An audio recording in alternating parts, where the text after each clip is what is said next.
Hello friends, welcome back to my channel Learn Low Buddy LLB. Today in this video we are going to discuss about the topic relevancy of facts part 6. We are going to cover section 12, 13 and 14 in this video. So let's start with the video. So section 12, facts showing existence of state of mind, body or bodily feelings. No change except in illustrations. Word coin is replaced by currency and carriage is replaced by cars. अब इस section में बताया गया है कि BSA में कोई change नहीं आया, सिमिलर ही इंडियन एविडेंस एक्ट की तरह ये भी सेक्शन है, सिर्फ और सिर्फ इलस्ट्रेशंस में चेंज आया है. कोइन की जगह उन्होंने करेंसी लिख दिया और कैरेज की जगह पे उन्होंने कार्स लिख दिया.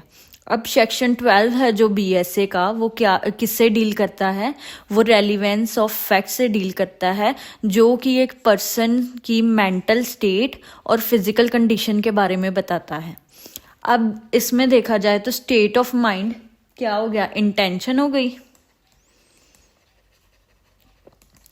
बॉडी क्या हो गया? जैसे हम बोलते हैं नोट 12 उसे फीवर हुआ है तो वो क्या हो गया? स्टेट ऑफ बॉडी ठीक नहीं है. बॉडीली फीलिंग क्या हो गया? किसी को ठंड लग रही है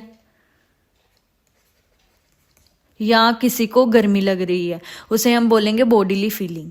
ये सभी इसमें कवर होते हैं. जो भी फैक्ट्स ये बताते हैं कि माइंड की स्टेट क्या है, बॉडी की स्टेट क्या है और बॉडीली फीलिंग की स्टेट क्या है, वो क्या होते हैं? वो रेलिवेंट होते हैं किसमें? अंडर सेक्शन 12 ऑफ बीएसए.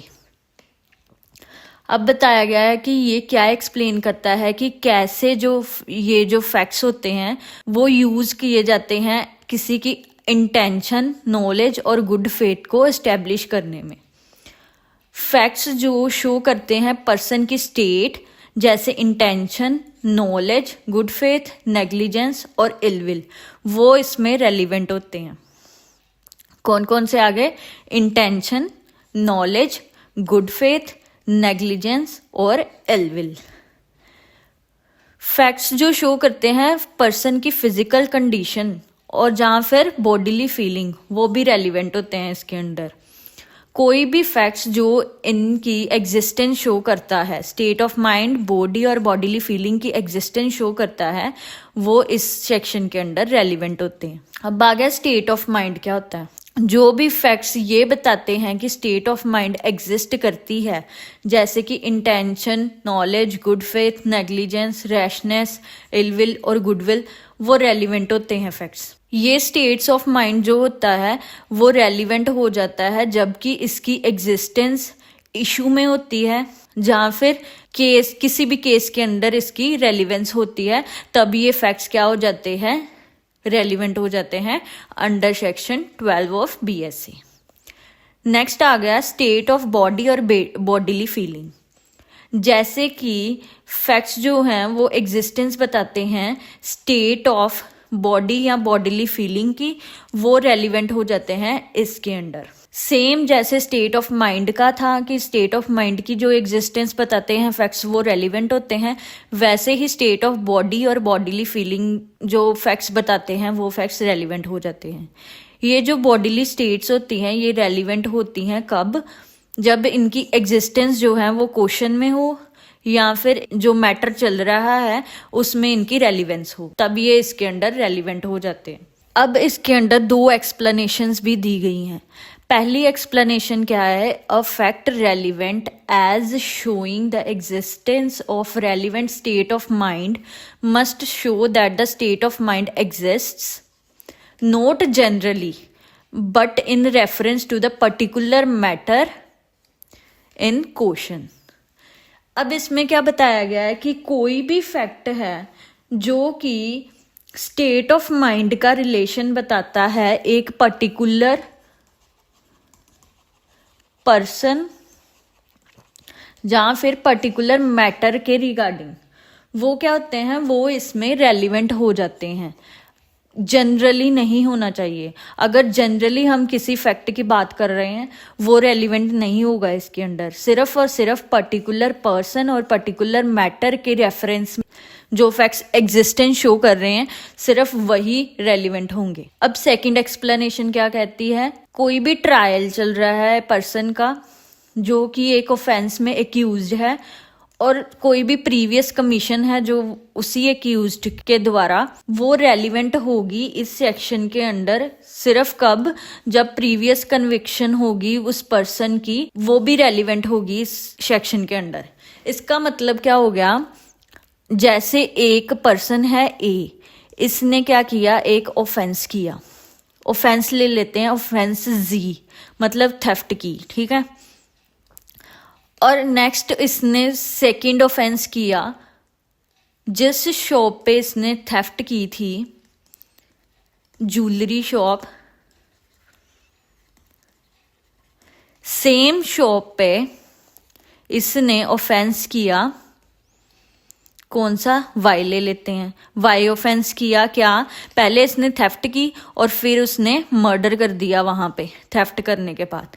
तो क्या होगा, जो भी सजा इस ऑफेंस में मिलेगी जेड में, वही वो सजा ऑफेंस वाई में भी रेलिवेंट मानी जाएगी। वो ये वाली कन्विक्शन है जो, वो इस ऑफेंस में भी रेलिवेंट मानी जाएगी।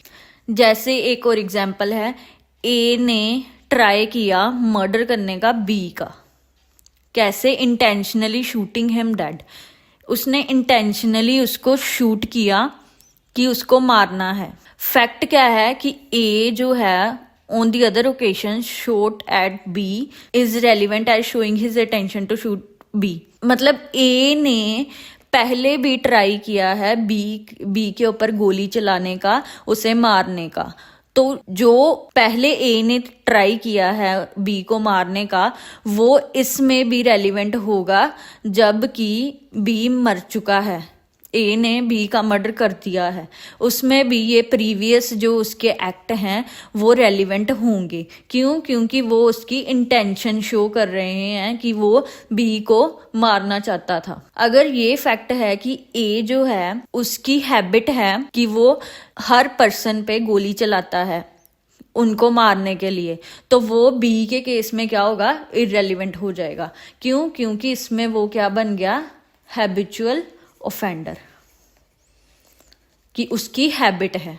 वो क्या हो गया, वो जनरल हो गया, जनरल पब्लिक के बारे में हो गया, सभी के बारे में हो गया। एक स्पेसिफिक पर्सन, मतलब स्पेसिफिक यहाँ पे किसकी बात हो रही है, बी की, बी के बारे में नहीं है। अगर बी के बारे में नहीं है तो वो इस सेक्शन में कवर नहीं होगा क्योंकि उसमें वो हैबिचुअल ऑफेंडर हो गया। अगर बी के बारे में ही है, स्पेसिफिक पर्सन है, तो वो इसके अंडर रेलिवेंट होगा। नेक्स्ट सेक्शन आ गया section 13, facts bearing on question whether act was accidental और इंटेंशनल। इसमें क्या कवर करते हैं, फैक्ट्स जिनमें क्वेश्चन होता है कि कोई जो भी एक्ट हुआ है वो एक्सीडेंटल हुआ है या फिर इंटेंशनल हुआ है। इसमें भी कोई चेंज नहीं आया, सिर्फ और सिर्फ इलस्ट्रेशन में चेंज आया, रुपी की जगह करेंसी कर दिया। अब कहते हैं कि सेक्शन 13 क्या कहता है, when there is a question whether an act was accidental और intentional or done with a particular knowledge or intention, the fact that such act formed part of series of similar occurrences in each of which the person doing the act was concerned is relevant। अब इसमें बताते हैं कि किसी भी case में ये question होता है कि वो एक्ट, वेदर जो भी एक्ट हुआ है जिसकी भी बात हो रही है, वो एक्सीडेंटली हुआ है या फिर इंटेंशनली हुआ है या फिर किसी पर्टिकुलर नॉलेज और इंटेंशन की वजह से हुआ है। उसमें जो भी fact series of similar occurrences form करेगा वो क्या होगा, वो इसमें रेलिवेंट हो जाएगा। It pertains to determine whether an act was accidental और intentional based on the context of similar occurrences.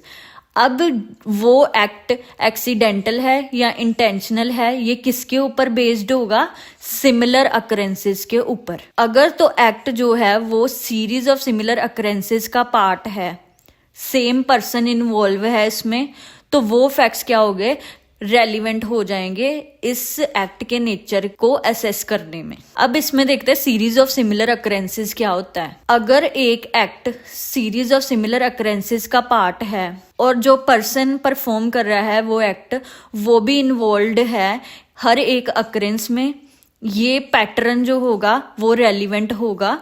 जबकि ये क्वेश्चन होगा कि ये एक्ट एक्सीडेंटल है या इंटेंशनल है या फिर डन किया गया है किसी नॉलेज और पर्टिकुलर इंटेंशन की वजह से, उसे हम बोलते हैं सीरीज ऑफ अकरेंस। जैसे एग्जाम्पल लेते हैं, ए जो है वो एक्यूज्ड है burning down his house in order to obtain money for which it is insured. मतलब कि ए जो है उसने अपने ही घर को आग लगा दी, सेट ऑन फायर, किसके लिए? इंश्योरेंस क्लेम करने के लिए। अब इस एग्जाम्पल में यही बताया गया है कि ए ने पहले घर एक्स को आग लगाई, फिर उसने वाई घर को आग लगाई, उसमें भी इंश्योरेंस क्लेम किया, फिर उसने जेड घर को आग लगाई, उसमें भी इंश्योरेंस क्लेम किया। ऐसे ही जब बारी आई उसकी ओ घर की, तो ये जो सारी सीरीज ऑफ अकरेंस हैं, ये तीनों अकरेंस है जो वो क्या होगी, वो इस केस में रेलिवेंट मानी जाएंगी।